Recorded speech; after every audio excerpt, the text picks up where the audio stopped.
राधे राधे मित्रों, स्वागत है आपके अपने चैनल ज्ञान विचार में। प्यारे मित्रों, आप सभी को प्यार भरा नमस्कार, जय श्री कृष्ण, राधे राधे। प्यारे मित्रों, आज की इस वीडियो में हम बात करने वाले हैं श्रीमद् भागवत गीता के बारे में और उसमें बताई गई बातों के बारे में। तो कुछ बिंदुओं पर मैं आज विचार करूंगी कि हमें किन बातों को ध्यान में रखना चाहिए जो कि हमारे जीवन को आसान बनाती हैं। देखिए, भगवत गीता ऐसे एक पवित्र ग्रंथ है जिसमें कि हमारे जीवन से जुड़ी हुई समस्याओं का हल बताया गया है। यदि आप भगवत गीता को पढ़ते हैं तो आपकी जिंदगी ही संभल जाएगी। श्रीमद् भागवत गीता हिंदुओं के पवित्र ग्रंथों में से एक है। श्रीमद् भागवत गीता में भगवान कृष्ण के उन उपदेशों का वर्णन है जो उन्होंने महाभारत युद्ध के दौरान अर्जुन को दिया था। गीता में दिए उपदेश आज भी उतने ही प्रासंगिक हैं और मनुष्य को जीवन के जीने की सही राह सिखाते हैं। यदि आप भगवत गीता पढ़ते हैं तो आपका जीवन बहुत ही ज्यादा पवित्र और शुद्ध हो जाएगा। आपके मस्तिष्क में जो भी चिंताएं चलती है वो सब खत्म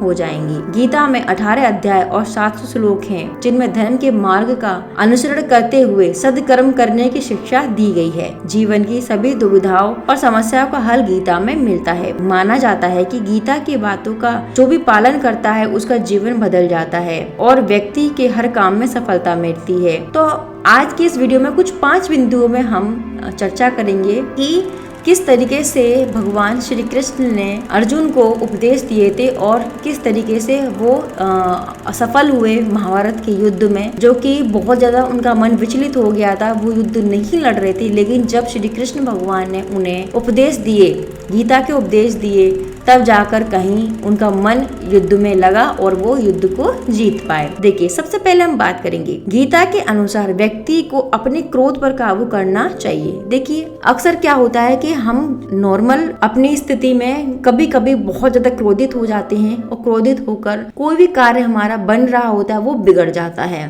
तो हमें अपने क्रोध पर कैसे काबू पाना है? तो देखिए, जैसे मैंने बताया कि गीता के अनुसार व्यक्ति को अपने क्रोध पर काबू करना सीखना चाहिए। क्रोध आने पर व्यक्ति खुद पर नियंत्रण खो बैठता है और आवेश में आकर गलत काम कर बैठता है। क्रोध में लिए गए फैसले अक्सर गलत होते हैं जिससे व्यक्ति आगे चलकर पछताता है। इसलिए क्रोध आने पर खुद को शांत करने का हमें प्रयास करना चाहिए। तो पहला बिंदु यही है मित्रों कि हमें अपने क्रोध को शांत करना चाहिए, क्रोध को पीना सीखना चाहिए। अगर क्रोध में लिया गया कोई भी निर्णय या निश्चय हमेशा ही गलत होता है, इसलिए क्रोध में हमें कोई भी कार्य नहीं करना चाहिए। दूसरा बिंदु है, भागवत गीता के अनुसार हर मनुष्य को आत्ममंथन करना बहुत जरूरी है। देखिए, आत्मज्ञान के ही जरिए व्यक्ति को अपने गुण और हमारे जो दोष है उनके बारे में पता चल पाता है। यदि हम आत्ममंथन नहीं करेंगे, स्वयं चिंतन नहीं करेंगे, तो हम अपने दोषों के बारे में नहीं जान पाएंगे। आत्ममंथन व्यक्ति को सही गलत का निर्णय करने में मदद करता है। इसलिए कुछ समय अकेले रहकर हमें अपने अच्छे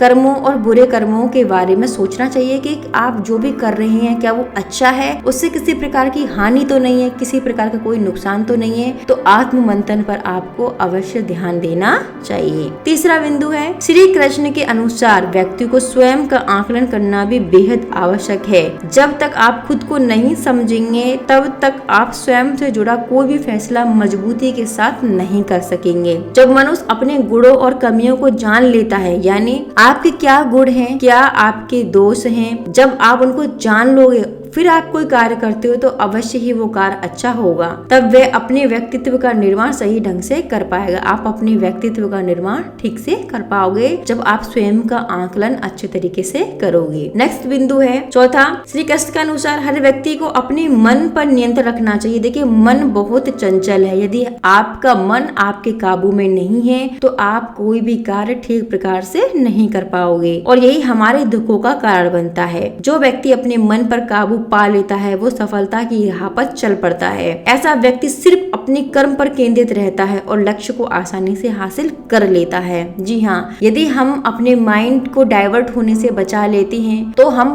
किसी भी एक चीज पर, एक पॉइंट पर फोकस कर पाते हैं और यदि हमारा माइंड डाइवर्ट रहता है तो हम कभी भी किसी भी चीज पर फोकस नहीं कर पाएंगे और कभी भी हम सफल नहीं हो पाएंगे। लास्ट बिंदु है, श्री कृष्ण के उपदेश के अनुसार मनुष्य को उसके कर्मों के अनुरूप ही फल मिलता है।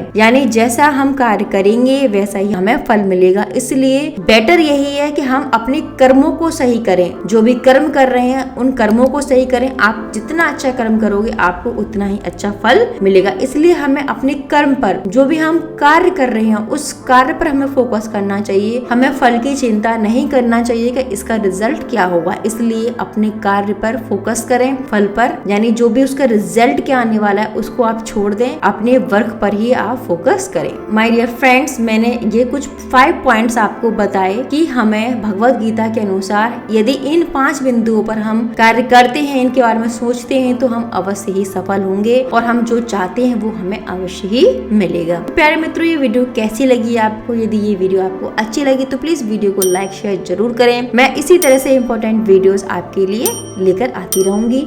मैं नेक्स्ट वीडियो में मिलती हूँ नेक्स्ट टॉपिक के साथ। तब तक के लिए नमस्कार।